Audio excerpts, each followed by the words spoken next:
Haleluya, hama dzinodikana. Satani achida asingade, uye hapana paanombofa akada. Saka Satani asingade. Fresh elections are coming in Zimbabwe.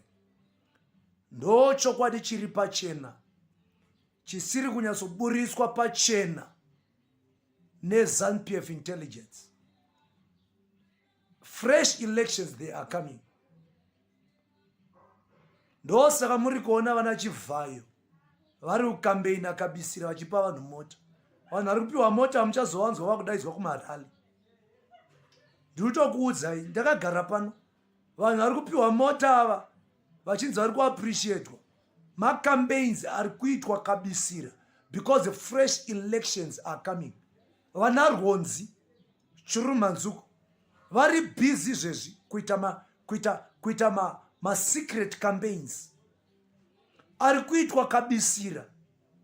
Imimi muri takarasima muchiteedza kuti bitu wati kudii, washwe ngube, chabangu, sisi, they are busy doing some secretive rallies and campaigns. Muri kuchinjwa focus izvezvi. Bandinotenda kuti advocate vakaramba kuchinjwa vakachibata chinhu ichocho. Kune vamwe vanhu vekuti havana chavachagona kukupai muno munyika yeZimbabwe. Havana change yavanogona kukupai.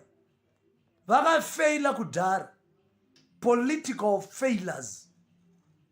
Saka ndati ndikuudze mangwanani anhasi kuti isusu veZimbabwe Intercessors Movement tainamatira fresh elections, and fresh elections are coming and they are here. Dauti munyatsotarisa wave rikuitika kwezvinhu kuri kuitika. Kuri kukuratidza kuti Zanu-PF iri kuita macampaigns. Vari kutokampeina izvezvi.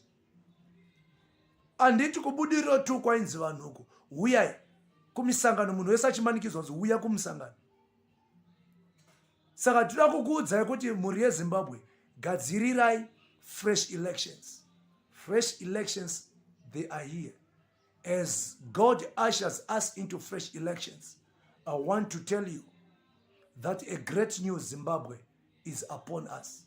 Vanga vasina tariro vaya, I want you to begin to raise your hope and your faith, because the fresh elections, they are here, and a great new Zimbabwe is manifesting.